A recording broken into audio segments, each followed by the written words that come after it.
वो संत जन एक कहानी कहते हैं, याद आई, बता दूं कि एक नवयुवक ऐसे आश्रम पर आया और महाराज से पूछा कि महाराज, आप लोग अपने मन को कैसे बस में कर लेते हैं? दुनिया इतनी अच्छी लगती है, रंग बिरंगीन चीज़ें, खाने पीने, देखने सुनने, सिनेमा, नाच, नौटंकी,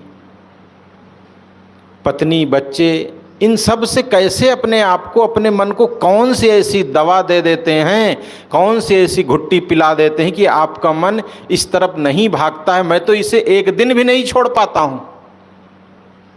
संसारी आदमी की हाल यही होती है ना कि संसार के प्राणी और पदार्थों को एक दिन के लिए भी नहीं छोड़ पाता है,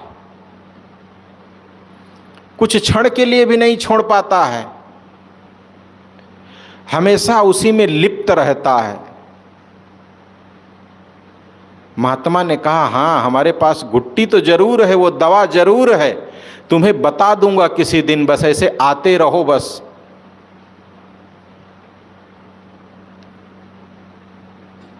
युवक ने कहा कि देर क्यों फिर, आखिर जब आपके पास है तो आज ही बता दीजिए, वो कौन सी दवा है जो आप खा लेते हैं तो आपका मन आपके बस में रहता है? दुनिया के राग रंग आपको लुभा नहीं पाते हैं, रूप रंग का प्रभाव आपके ऊपर नहीं पड़ता है। आखिर शरीर तो आपका भी है और शरीर हमारा भी है, हम तो नहीं रोक पाते हैं। महात्मा ने कहा, देखो बेटा, आज का जो दिन है ना वो कुछ अच्छा नहीं है। युवक ने कहा, महाराज कहना क्या चाहते हैं आप?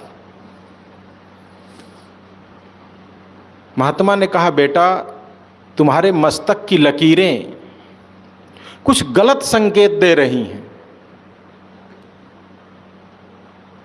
और जो तुम्हारे भविष्य के लिए अच्छा नहीं होगा।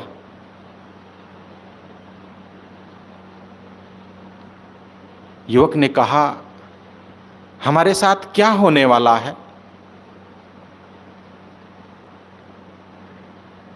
कहा, बेटा, मुझे भी नहीं समझ में आ रहा है कि तुम्हारे साथ होने वाला क्या है। तुम्हारी अभी ये जवानी और तुम्हारी ये माथे की लकीरें, ये दोनों का तालमेल नहीं हो रहा है। माथे की लकीरें कुछ और कह रही हैं और तुम्हारी उम्र कुछ और कह रही है। युवक ने कहा, आखिर आप साफ साफ बताएं, बात क्या है? महात्मा ने कहा, बेटा, क्या हुआ साहब जी? हेलो, कुछ कर रहे हैं क्या साहब जी?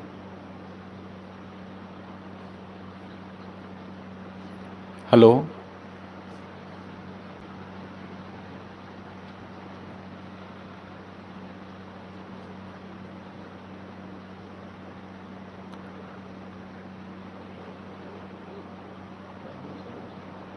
नहीं बनता है मेरे साहब, इसे बोलते हैं।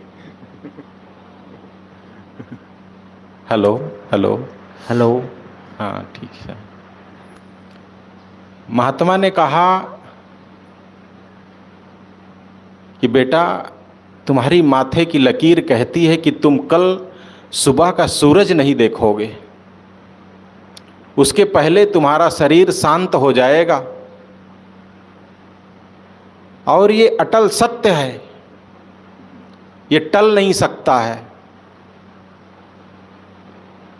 लड़के ने कहा, महाराज, मैं पूर्ण रूप से स्वस्थ हूँ, ना कोई रोग है, ना कोई बीमारी है, ना कोई दवा लेता हूँ, ये कैसे हो जाएगा आखिर?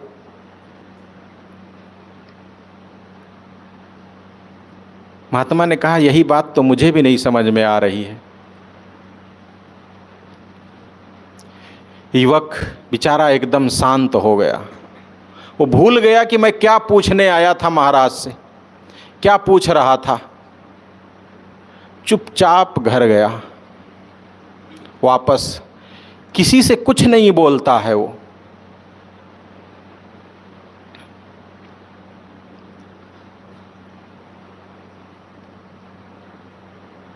पत्नी आती है, कहती है कि बेटा, अपने पति को कहती है चलो भोजन पालो, नहीं जाता है। उसकी माँ आती, कहती चलो बेटा भोजन पालो, नहीं करता है। उसको तो बस यही दिख रहा है कि कल सुबह का सूरज मैं नहीं देखूंगा। वही एक बात उसके मन में घूम रही है।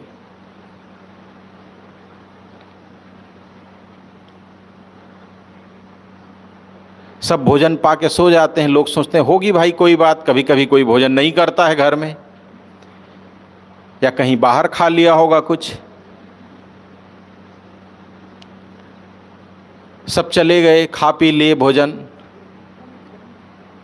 पत्नी आई उसे सुलाने के लिए, कमरे में चलो सोने के लिए बुलाने के लिए, तब भी हाथ झिटक दिया, नहीं मुझे यहीं रहने दो। वो वहीं पड़ा रहा, बस यही देखता रहा कि मैं कल का सूरज नहीं देखूंगा। याद आया उसे कि पड़ोस से मैं 50,000 रुपया उधार लिया हूँ और अलमारी में पैसे रखे हैं, अब मैं तो मर ही रहा हूँ, उधार लेकर के क्यों मरूँ आखिर। उठाया अलमारी से पैसे और जा कर के दिया कि भैया देर हो गई देने में, क्षमा करना। दिया और वापस आ गया।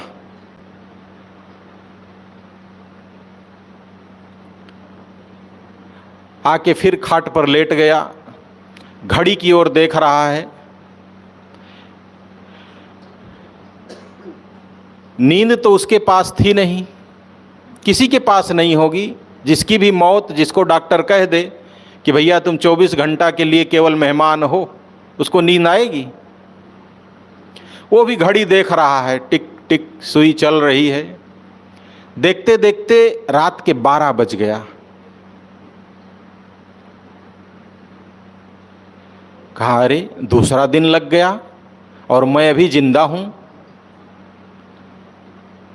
फिर सोचा कि बाबा ने कहा था सुबह का सूरज नहीं देखोगे, हो सकता है सूरज निकलने के पहले मेरा शरीर छूट जाए। वो घड़ी देखता रहा कि 5 बजे सूरज निकलेगा, 6 बजे सूरज निकलेगा। देखते देखते 4 बज गया। अब 1 घंटा बचा है जिंदगी का उसके। उसकी धड़कन और बढ़ गई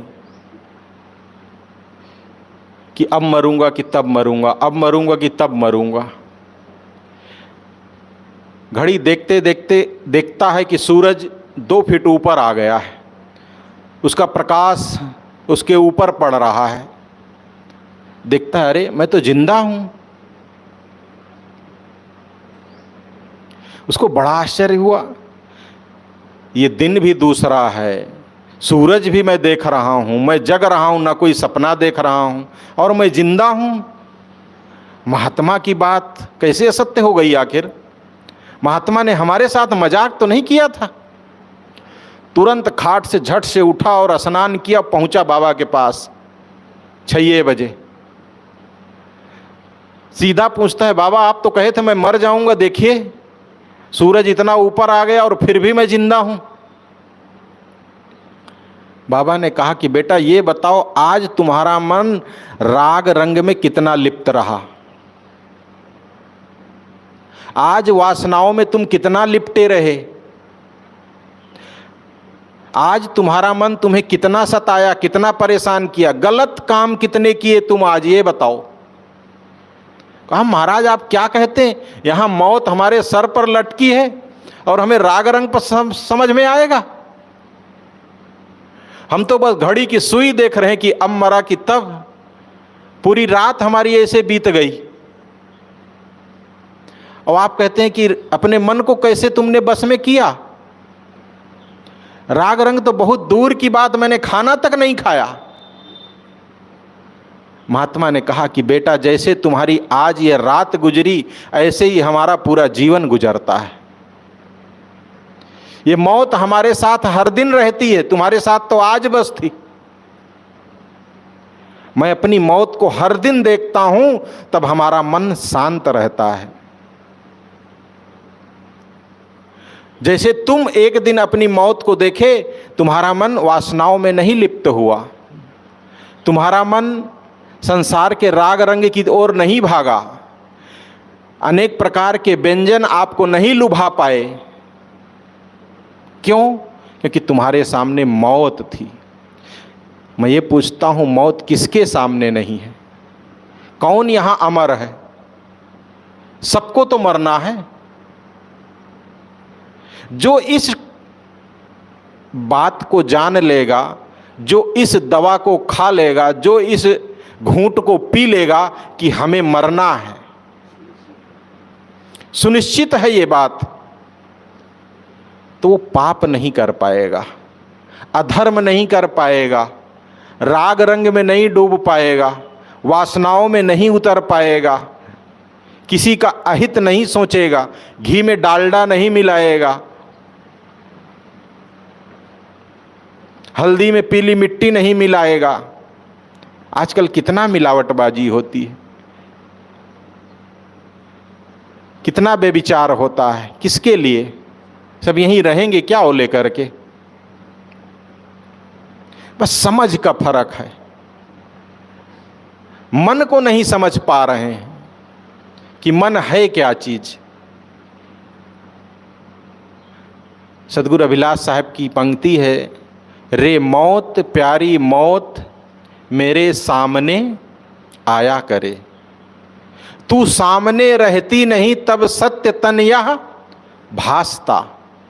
ये शरीर, ये संसार के प्राणी पदार्थ सत्य लगते हैं जब मौत को भूल जाते हैं तब। और जब मौत याद आती है सब झूठा लगने लगता है। सारा घर परिवार, सगे संबंधी, रिश्ते नाते सब झूठे। तो बंधुओं, अगर हमें अपने मन को बस में करना है, मन को रोकना है, मर्द बनना है, असली मर्द। यहां तो लोग केवल मोछ के बाल नहीं मुड़ाते, सोचते हैं मर्द हो गए। होता है ना दुनिया में, पूरा बाल बनवा लेंगे, मोछ के 4 बाल नहीं बनाएंगे और सोचेंगे कि मैं मर्द हूं।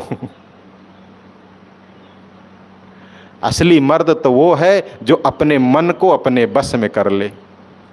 तो पलटू साहब का ये संदेश कि मन को राखे मार सिपाही मर्द है। हम सबको इससे शिक्षा लेनी चाहिए और अपने मन को बस में करना चाहिए और अपने जीवन का सुधार करना चाहिए। बस इतना ही कहकर मैं अपनी बात को ही विराम देता हूँ। बोलिए सद्गुरुदेव की जय। साहेब बंदगी साहेब।